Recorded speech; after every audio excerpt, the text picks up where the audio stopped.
Hi అండి. ఇప్పుడు మంచి సీజను. బాగా మంచి ఉసిరికాయలు దొరుకుతున్నాయి. ఆ ఉసిరికాయలతో నిలవగా ఆవకాయ పెట్టుకుందాము. పాళంగా ఉసిరికాయ కాయగా ఆవకాయ పెట్టుకుందాము. ఎలా చేసుకుందామో చూద్దాం.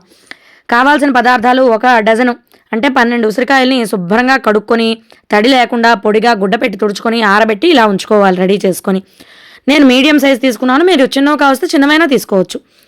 తర్వాత ఒక 2 పెద్ద స్పూన్ల ఆవాలు, 2 పెద్ద స్పూన్ల మెంతులు. ఇవి డ్రైగా వేచి రోస్ట్ చేసి వాటిని పొడి చేస్తామనమాట.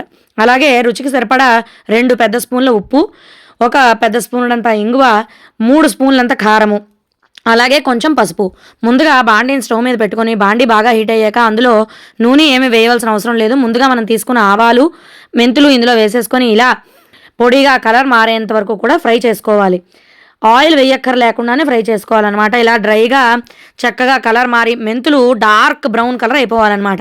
చూడండి ఇలా ఫ్రై అయిపోయి ఆవాలు కూడా చిట్లుతున్నాయి చూసారా. ఇలా ఫ్రై అయిపోయాక వాటిని చల్లార్చుకొని చక్కగా మిక్సీ పట్టుకొని మెత్తగా పొడిలాగా చేసుకొని ముందు రెడీ చేసి పక్కన పెట్టుకోవాలి.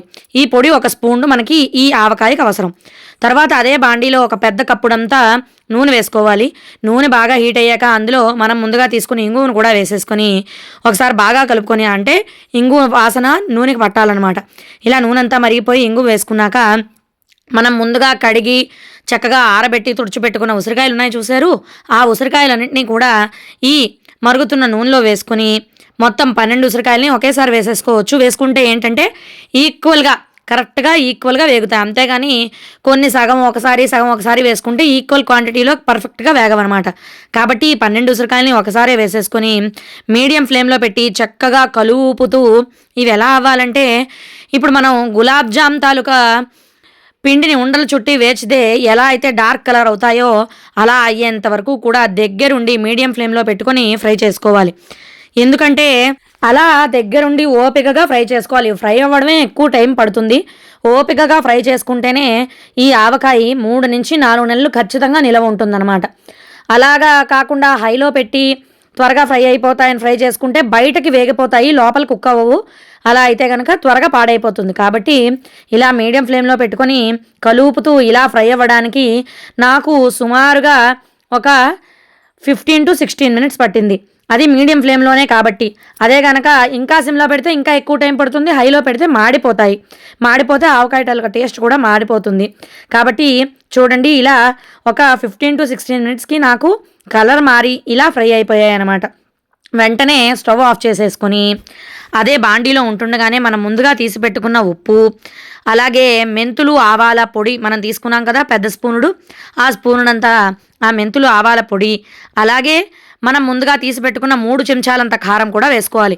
ఈ మాత్రం కారము ఉప్పు పడుతుంది. ఎందుకంటే ఉసిరికాయలు పులుపు ఉంటాయి కాబట్టి ఈ ఉప్పు కారం వేస్తేనే కరెక్ట్గా సరిపోతుందన్నమాట. కాబట్టి ఇలా కొలతలుగా పర్ఫెక్ట్గా వేసి అన్నీ కలిసేట్టుగా బాగా ఒకసారి స్టవ్ ఆఫ్ చేసేసుకొని కలిపేసుకోవాలి.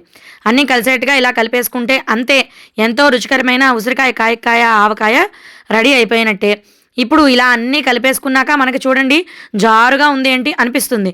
ఒక ½ an hour బాగా చల్లారాక చూస్తే మొత్తం ఉసిరికాయలు ఈ ఉప్పు కారం అంతా కూడా పీల్ చేసి పొడిగా మన ఆవకాయ ఎలా అయితే కన్సిస్టెన్సీ అవుతుందో అలా అయిపోతుందన్నమాట. ఇప్పుడు అన్నీ ఇలా కలిపేసుకున్నట్టాక ఆ బాండీలో ఉంచకుండా దాన్ని వెంటనే ఒక బేసన్లోకి కానీ దేనిలోకైనా డిస్పోజ్ చేసుకొని అప్పుడు బాగా చల్లారాక ఒక గాజు సీసాలోకి ఒక గంట పోయాక ఒక గాజు సీసాలోకి తీసుకొని మూత పెట్టి తడి తగలనివ్వకుండా ఉంచుకుంటే ఖచ్చితంగా ఒక 4 నెలల పాటు నిల్వ ఉంటుంది. ఇది కడుపు నొప్పులు, విటమిన్ సి ఇబ్బంది ఉన్నవాళ్ళు, అలాగే వేడివేడి అన్నంలో కొంచెం నెయ్యి వేసుకొని కలుపుకొని తింటూ ఉంటే చాలా టేస్టీగా ఉంటుందన్నమాట. కాబట్టి ఇలా మీరు కూడా ఈ ఉసిరికాయ ఆవకాయని ట్రై చేయండి. ఇలా మీరు కూడా చక్కగా ఇలా ఉసిరికాయ ఆవకాయని ట్రై చేసి షేర్ చేసి సబ్స్క్రైబ్ చేసి కమెంట్ చేసి నన్ను నా ఛానల్ని సపోర్ట్ చేయండి.